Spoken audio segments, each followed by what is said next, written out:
এবার সোভিয়েত যুগের ballistic missile system তালেবানের হাতে। আফগানিস্তানে তালেবানের দখলে শুধু ভূখণ্ড নয়, তারা কিছু পুরনো কিন্তু কৌশলগতভাবে গুরুত্বপূর্ণ অস্ত্রও পেয়েছে, বিশেষ করে সোভিয়েত যুগের ballistic missile system.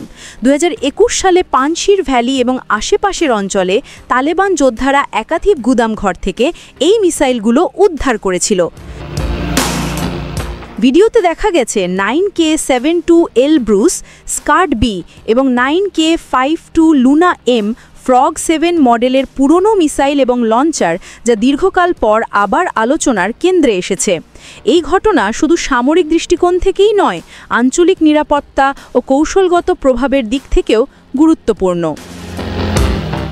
Skirt B মডেলের সর্বোচ্চ পাল্লা প্রায় 300 কিলোমিটার, যা কৌশলগত ঘাঁটি, এয়ারবেস বা সরবরাহ কেন্দ্র আঘাত করার সামর্থ্য রাখে। লুনা এম বা ফ্রগ 7 রকেটের পাল্লা তুলনামূলকভাবে কম, 65 থেকে 70 কিলোমিটার, তবে এটি ট্যাকটিক্যাল ব্যবহার উপযোগী। এই মিসাইলগুলো তালেবান তৈরি করেনি, এগুলো 1980-র দশকে আফগান সরকারের হাতে সোভিয়েত বাহিনী সরবরাহ করেছিল।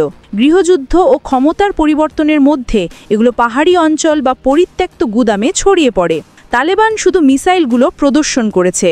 2022 সালে তাদের একটি প্যারেডে তারা Scud B launcher, Frog 7 rocket এবং অন্যান্য পুরনো অস্ত্র প্রদর্শন করেছিল। এটি একটি রাজনৈতিক ও কৌশলগত ইঙ্গিত, যা প্রকাশ করে যে তারা তাদের দখলকৃত অস্ত্রকে শুধু গৌরবের প্রতীক হিসেবে দেখছে না। যাই হোক, মিসাইল থাকা মানে চালানো যায় এটা ভিন্ন বিষয়। অনেক বিশ্লেষক জানাচ্ছেন যে দীর্ঘদিন খোলা জায়গায় থাকা এবং রক্ষণাবেক্ষণহীন মিসাইলের বড় অংশ অকার্যকর বা সীমিত কার্যক্ষম হতে পারে। তাদের চালানোর জন্য প্রশিক্ষিত অপারেটর, কার্যক্ষম লঞ্চার, জ্বালানি এবং লক্ষ্য নির্ধারণ ব্যবস্থা প্রয়োজন। কিছু রিপোর্টে বলা হচ্ছে তালেবান এই মিসাইলগুলো আঞ্চলিক হুমকি হিসেবে ব্যবহার করতে পারে, কিন্তু এখনও কোনো নির্ভরযোগ্য প্রমাণ নেই যে তারা কোনো বড় স্কেল নিক্ষেপ করেছে। বিশেষজ্ঞরা বলছেন এই দখল একটি প্রতীকী শক্তি হিসেবে কাজ করতে পারে, মানে এটা শুধু অস্ত্র নয়, রাজনৈতিক ও কৌশলগত প্রতিরক্ষা সক্ষমতা প্রদর্শন। পুরনো অস্ত্র নতুন রাজনৈতিক প্রভাব তৈরি করতে পারে।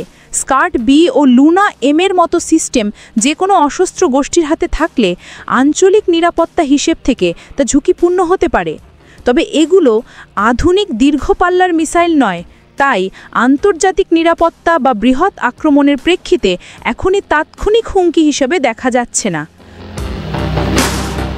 পানশির ভ্যালির ভূ রাজনৈতিক ও কৌশলগত গুরুত্ব উল্লেখযোগ্য, তবে কার্যক্ষমতা, রক্ষণাবেক্ষণ এবং অপারেশনাল সক্ষমতা নিয়ে এখনও অনিশ্চয়তা আছে। সংক্ষেপে, তালেবানের হাতে থাকা এই পুরনো সোভিয়েত ব্যালিস্টিক সিস্টেমগুলো তাদের সামরিক প্রদর্শনের একটি অংশ। এগুলো আঞ্চলিক নিরাপত্তা এবং কৌশলগত ভারসাম্যে প্রভাব রাখতে পারে, কিন্তু এখনই এটিকে আন্তর্জাতিক বা আঞ্চলিক নতুন হাইপার থ্রেট হিসেবে ধরা হচ্ছে না। তথ্যভিত্তিকভাবে বলা যায় এটি একটি জটিল বাস্তবতা, যেখানে ইতিহাস, অস্ত্র দখল এবং বর্তমান নিরাপত্তা চ্যালেঞ্জ একসাথে বিশ্লেষণ করা প্রয়োজন।